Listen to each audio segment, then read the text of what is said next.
Hello बच्चों।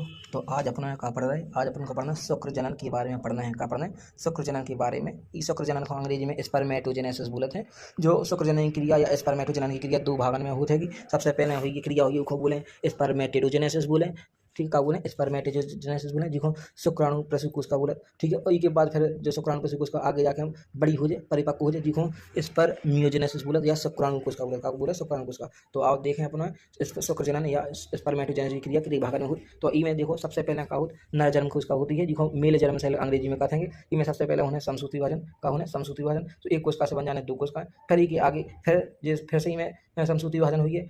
ठीक है, क्या हुई? समसूति विभाजन से बन जाए चार कोशिका बन जाए, जिन्हें हम क्या बोले? प्राथमिक जन्म कोशिका बोले। क्या बोले? प्राथमिक जन्म कोशिका बोले। अंग्रेजी में बोले कहा प्राइमरी जर्मिनल सेल बोले। क्या बोले? Primary germinal cell. अब ये कोशिकाएं का हुई धीरे धीरे इन चार जो बनी है, इन चार में से पर्टिकुलर एक कोशिका को बोले शुक्राणु जन कोशिका बोले, या अंग्रेजी में स्पर्मेटोगोनिया बोले। क्या बोले? स्पर्मेटोगोनिया। अभी स्पर्मेटोगोनिया में क्या हो गया? सबसे पहले हो जाए वृद्धि। अब वृद्धि हो तो अपन को पता है जब छोटे मोटी मोटा छोटे सा वृद्धि से हो जाए बड़ो, जैसे जब भी का हो जाए तो में भी का हो जाए वृद्धि हो जाए, वृद्धि से जब भी का हो जाए बड़ी, जैसे जब बड़ी हो जाए मतलब शुक्राणु जन कोशिका जो स्पर्मेटोगोनिया है, जो आकार में का हो जाए बड़ी हो जाए, हो जाने आकार में अपनी हो जाने बड़ी। जैसे आकार में बड़ी हो जाए सो फिर इको का कर लेंगे अपने प्राइमरी स्पर्मेटोसाइट या प्राथमिक शुक्राणु कोशिका बोला लेंगे। क्या बोला लेंगे? प्राथमिक शुक्राणु कोशिका। अब जब प्राथमिक शुक्राणु कोशिका में हुई है अर्धसूत्री विभाजन प्रथम का होने प्रथम अर्धसूत्री विभाजन हुई है। जैसे ही प्रथम अर्धसूत्री विभाजन हुई है तो प्राथमिक शुक्राणु कोशिका से बन जाने का द्वितीय शुक्राणु कोशिका बन जाने का द्वितीय शुक्राणु कोशिका। अब द्वितीय शुक्राणु कोशिका बन गई। अब इनमें हुई का अर्धसूत्री द्वितीय विभाजन का होने अर्धसूत्री द्वितीय विभाजन। अब अर्धसूत्री द्वितीय विभाजन अपन सबको पता है कि जो समसूत्री की जैसे का हो समसूत्री की जैसे मतलब जैसा समसूत्री विभाजन हो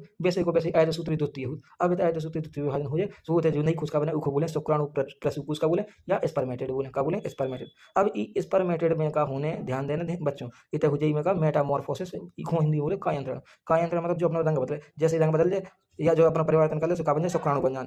का बन जाए ना शुक्राणु। हमारे कहने का मतलब जो है जैसे शुक्राणु प्रसूकोष का बने इनमें संरचनात्मक परिवर्तन हुई है, मतलब कायांतरण हुई है, और जहाँ शुक्राणु प्रसूकोष का मेन बन जाए अब का शुक्राणु बन जाए, उनका बन जाना शुक्राणु। इस हिसाब से हमारी का बन गई शुक्राणु जनकोष का शुक्राणु को निर्माण होगा, जिसको अपन ने कहा शुक्र जनन बोली। का बोली? शुक्र जनन। ओवरऑल जा क्रिया भी तीन पदन में हुई। पहले हुई गुणन अवस्था, फिर हुई वृद्धि अवस्था, फिर हुई परिपक्व अवस्था।